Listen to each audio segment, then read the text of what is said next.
Yeah. Okay, what's going on, everybody? Welcome to another edition of the Conscious Approach video series on YouTube. Thank you for tuning in. My name is JV Wins. As always, that is the boy Dogon SS. We most certainly appreciate you for You. following along with us and supporting our brand of logical content over here. Before we get things kicked off, as always, just want to say that if you like the commentary in this or any other video, go ahead and do you boys a big old shout and hit that like button. Let us know what you think. More so about building community, less about getting likes, clicks, and follows. We just like to engage the audience to know what y'all think about what it is that we like, about what it is that we have to say on these various topics. Right. So with that out of the way, we'll go ahead and get things kicked off this You. evening. First thing that we are going to talk about are comments that the great Joe Budden made on a podcast that he was featured on. So there's been a lot of dialogue lately about the state of hip hop and the quality of hip hop. And, Special Ed, we did a topic last week that a lot of people were interested in which Special Ed commented that NWA was responsible for the destruction, or at least the beginning of the destruction of hip hop culture. And then, we've had various other topics on this channel talking about the state of the music. Not too long ago, Coi Leray said that the music industry is oversaturated with the same type of music, which we thought was funny because she actively participates in said saturation with her own music. But be that as it may, Joe Budden is the latest person to join in on the ongoing conversation around the current state of hip hop. Um, we'll go ahead and let Joey speak for himself. This article is from Hot New Hip Hop. It says Joe Budden speaks on the current state of hip hop. Joe Budden doesn't seem too optimistic about the future of hip hop. During a recent clip from an interview he did on The God Show, hosted by Ray Daniels, the culture referee, Budden was asked about what he feels the next 5 to 10 years of hip hop look like in the culture. Joe Budden responded, quote, dark. When asked to expand on that thought, he went on a tangent explaining some of the music industry's current challenges. Many of his points were referring to how artists are getting the short end of the stick. This is due to rapid changes in the industry that he feels no one knows how to navigate. So I won't even read the quotes. I'll just go ahead and play the clip and I'll let Joe Budden speak for himself. You. We will, of course, comment on what Joe Budden had to say once we finish watching this clip.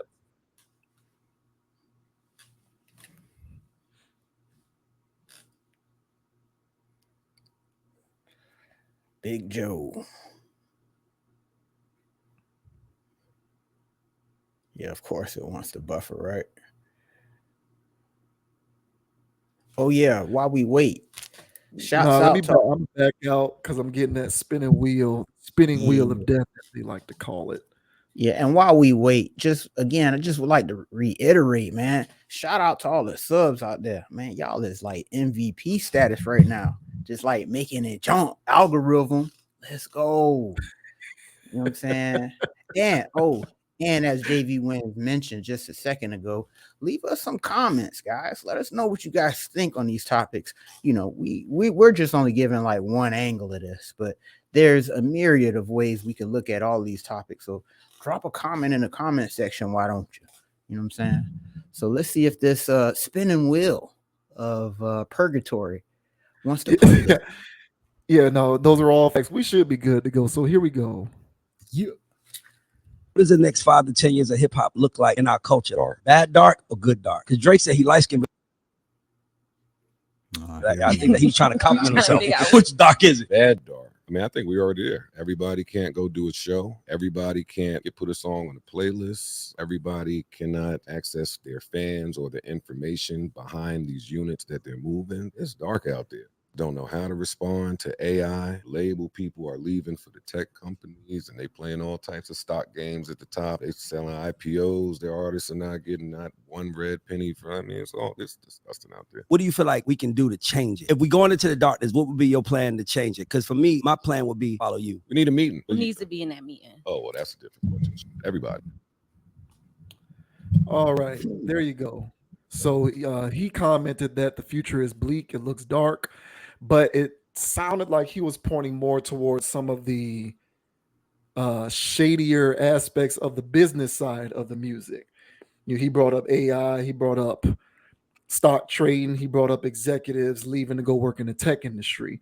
But his overall point is that he thinks that it is a dark and bleak future, and that artists are getting shaven off the top and all of that good stuff. So what did you make of Budden's comments? Do you think it is about the industry and the business side of it? Is some of it on the artist, or perhaps maybe it's a little bit of both? Well, I completely blame the industry. The industry was, from what I hear, the music industry has always been a racket, and they've always railroaded the artists. And this is dating back to the times before hip hop.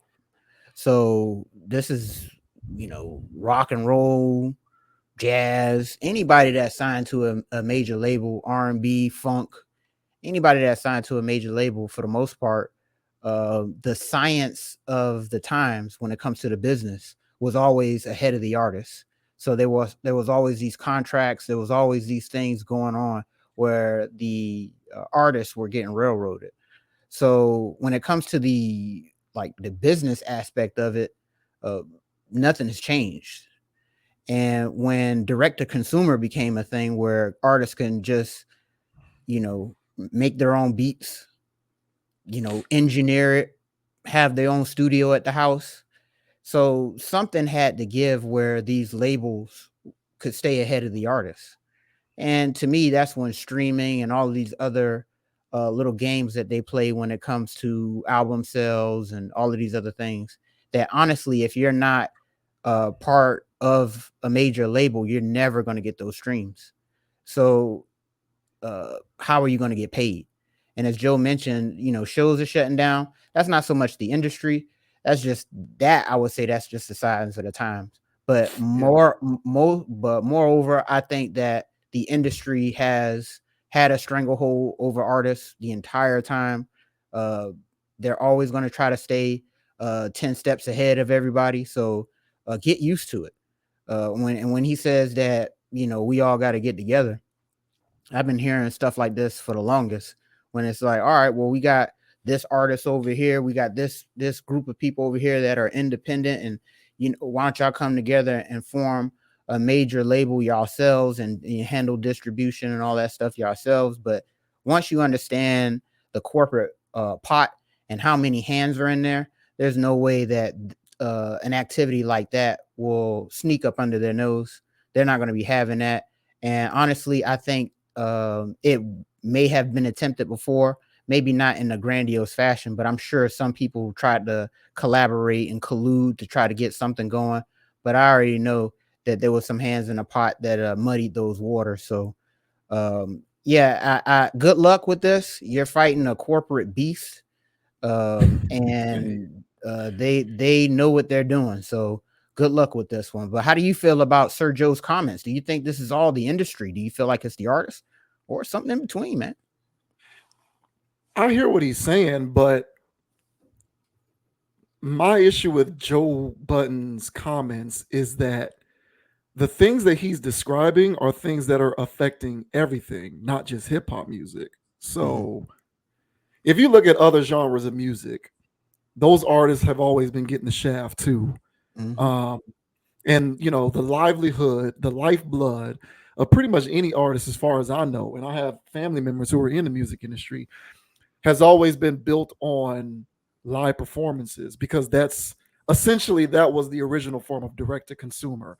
Even though the venue and the event promoter and all of that kind of stuff is going to get their cut, artists' ability to really recoup a maximum return on the investment for the work that they put into their art was always through live performances, because you get those ticket, you get the proceeds from the gate and all of that kind of stuff, right? So the things that Joe Budden is describing to me are things that are not unique unto hip hop. I kind of look at the music industry the same way that I look at salary caps in sports. Like, unless you're a superstar in the NFL or the NBA, the mid-level player and the player that, you know, works off of 7-day, 10-day contracts, 1-year deals, those guys are getting the shaft too, because you're at the mercy of the salary cap of the sport. It isn't like Major League Baseball where teams can pay whatever they want. So if you're playing in the NBA or the NFL, you're at the mercy of the salary cap. And teams are going to pay you what they can based on the parameters of the salary cap. Meanwhile, the owner of the franchise and the franchise itself is making money hand over fist, because there's no salary cap to police how much money the owner can make. And there's no salary cap that polices how much money the franchise brings in off of outrageous ticket sales, season ticket holders, and concessions. And the TV deals. The TV deals trickle down also to the owners and the franchises.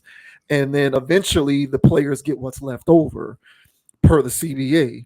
So I've always looked at the music industry kind of in the same way. There's no actual salary cap in the music industry, but the way the business of the music industry is set up, it's designed so that labels and executives get a fair share of their money, while the artist just continues to work, and you're not really getting the maximum return on your investment, despite the fact that you're the headlining act.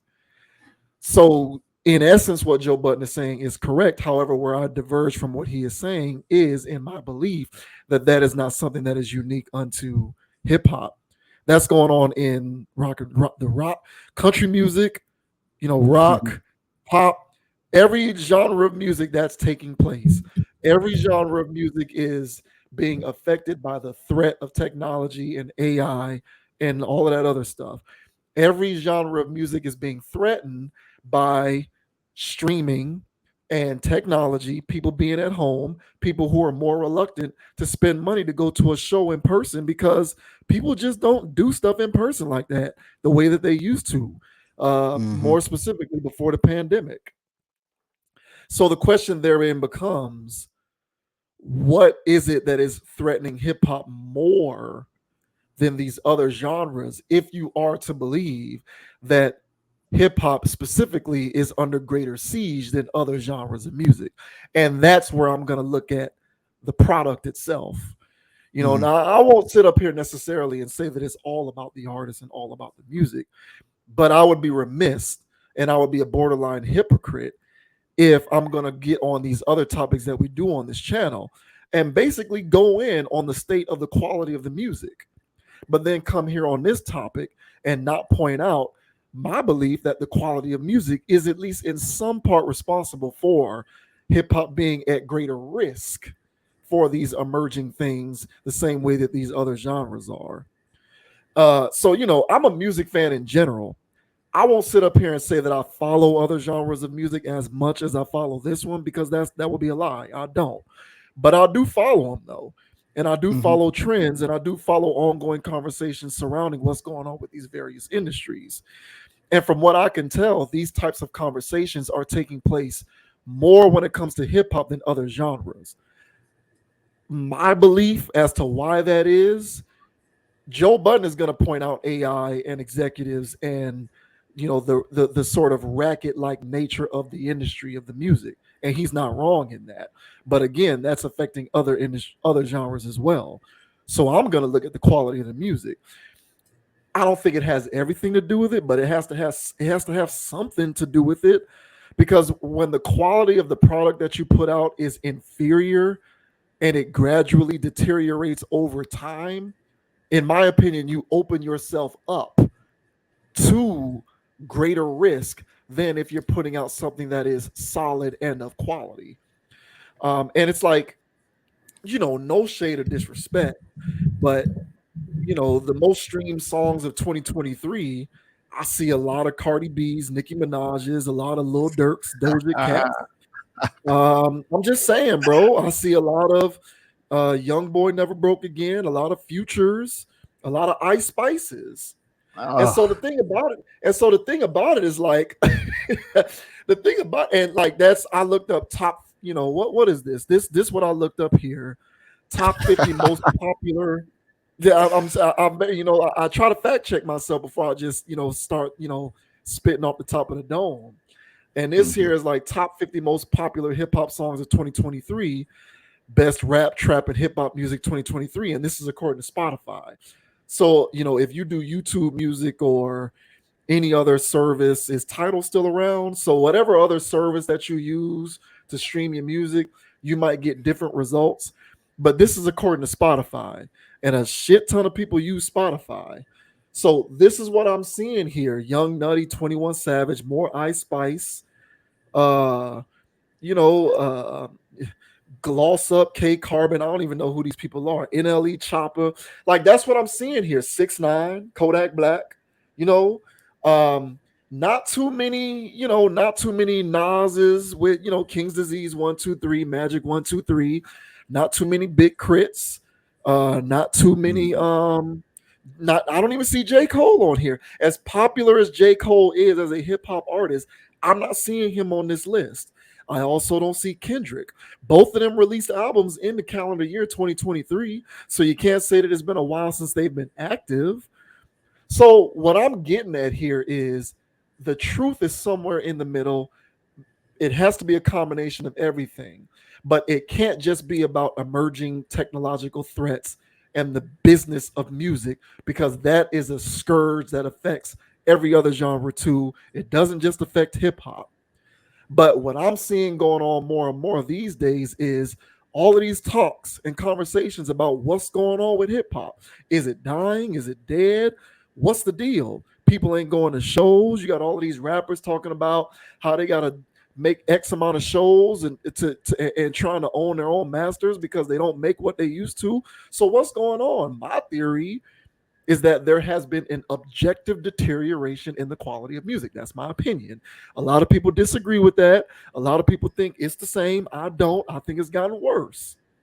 But I believe that in conjunction with the business of music is what has contributed to comments made by people like Budden, who were saying the future is dark. And I agree with them. That's fair. I ain't really look at it like that, but you can clearly point to, because I agree the quality of music has gone down, and that's across the board. I've heard people who listen to country all the time constantly complain that country is just commercial and garbage. And so I think every genre of music is catching the wave of over commercialization that's going on right about now. And so, yeah, I agree that the quality of music has gone down, but I still be seeing these festivals, for these other genres packed out. So, I don't really, I just think there's a disconnect between young people in general, because only young people really listen to rap. Let's be honest. Yeah. And it's a disconnect between young people and going to shows. Like that's kind of like not a thing, I mean, just up until, not too long ago, people was going to be watching concerts in the metaverse, So, this generation is very progressive. So, when it comes to stuff, so going to a show, I don't know how that's going to work. I think that's kind of a generational thing to compile with the quality, I would argue. But the one thing that I would say about quality and the industry is that quality existed in the 70s, 80s, 90s, and the industry was still railroading these artists. And I'm gonna put my little tinfoil hat on. Excuse me. All right, but there's enough conspiracies, if you will, about how the music industry operates when it comes to masters and comes to owning the rights to these songs. Because you have to think of it. These songs, especially if it's Prince, Michael Jackson, Whitney Houston, and you talking about these really big names, and these catalogs are assets forever. And they don't want these assets, allegedly, they don't want these assets in the hands of these creators.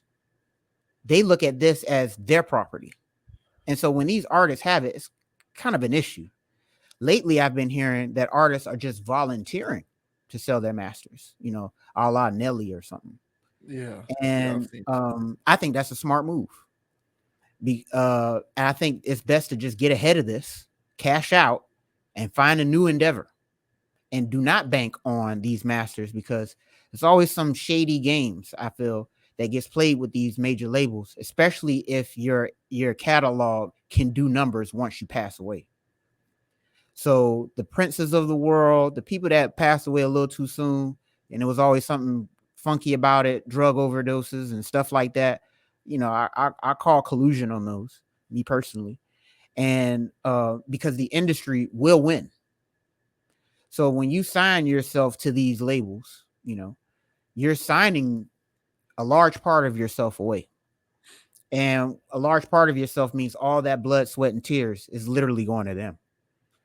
And so so I think what's best is for any artist out there is to leverage your stardom, your 15 minutes, your 10 minutes, whatever bit of whatever you get, leverage that into another career, into a streaming income that's outside of these entities, so that they don't have control over your life. Because one thing that most of these artists, especially with Joe's talking, he's talking about labels and stuff like that, and they're going to play games. It was already a game when you didn't read something in the fine print. So it's just one of these things where if you're going to these major labels, as I stated in the beginning of my argument, is that they're going to win. It is a corporate monster, lawyers everywhere. They plan on being here 50 years in the future. All right. And they're going to make sure of that. So streaming, the decline in quality, all of this stuff plays into the hands of these major labels, and it does not behoove the artists or the fans. And all of us are taking L's right now. So there's a lot of angles to this, but I would say that I chiefly would argue that it's the labels, much like how Joe's saying, because I agree with you with quality, but the angle that I'm saying is I don't know how much quality, you know, could change these labels' idea. You know what I'm saying? Yeah. No, I hear that. I guess what I'm looking at, because we've often said before, ain't no point in trying to fight something or get frustrated when you know that it's going to happen anyway. Right. So there's always going to be the machine that is the music industry is going to win out no matter what you do most of the time. So I guess the angle that I am coming at it from is you can make yourself as label proof as possible by strengthening the resolve of the quality of the product that you put out. Because no matter what happens, these things are going to happen to you. It's going to happen. But you build that groundswell of support for you so that you know, hey, I'm an independent now. I was able to get rid of those shackles from this label deal that I signed, or whoever owned my bird rights, or whatever the case may be. And I put out something and built such equity with my audience that I can go to some random club in Ohio, sell the venue out, and I made 10 racks that night. I even think stuff like that is eluding a lot of today's artists. And that is eluding a lot of today's artists, in my opinion, because they don't build up that kind of equity because they spend too much time putting out bad stuff, in my opinion. And, you know, perhaps the reason why they put out bad stuff is because they're trying to cash in on that 5 minutes, 10 minutes, like you said. And so the idea is like, you know, frequency more than quality. But I'm saying is there's a happy medium to this thing. And you just got to look out for yourself and make yourself label proof, tech proof, future proof. And the way that you do that is to just kind of build up equity by focusing on quality. And it can be done, because that's what guys like J. Cole do. You can look in other industries. Dave Chappelle has basically made a name. Like, that's basically what Dave Chappelle is now. Dave Chappelle is not like Kevin Hart. Kevin Hart has endorsement deals here. Kevin Hart's on DraftKings. Kevin Hart's doing all of these commercials. He's all over the place. And if he slips up, has one faux pas, if something happens, it's over just like that. Chappelle is not owned by any entity. He just, you know, puts on his shows. He has his deal with Netflix. They cut him a check to be able to earn the right to put his stuff on their platform. Other than that, though, he has his say-so on what happens. And that's because he's built up enough equity because of the quality of what he puts out through his work. And that, I think, is a bit different than other industries, even though I agree with you also. I do think other industry overall across the board, art period, is on a decline. Movies, television, music, it's all on a decline. But I think that the decline when it comes to hip hop specifically is a bit more precipitous from what I'm seeing. And I think agree. a lot of that has to do with the fact that the decline in quality for hip hop is just falling at a faster rate than the decline in the other areas, you know. So when that decline is falling that fast, then yeah, labels can run roughshod on you all day and do all of that stuff that Budden is talking about at an even more effective level. I hear that. So, you know, crazy times, man. Go y'all go listen to Nas Magic 3, Nas and Hit Boy. Sir, great stuff. Please go listen to that. But appreciate Joe Budden for the content. Y'all check out Joe Budden's podcast. Joe Budden is a righteous dude, and he allows his content to be used on YouTube without flagging you and making you take your video down. So I respect him for that. Good job, Joe. Good job. One thing he's doing right out here. Right.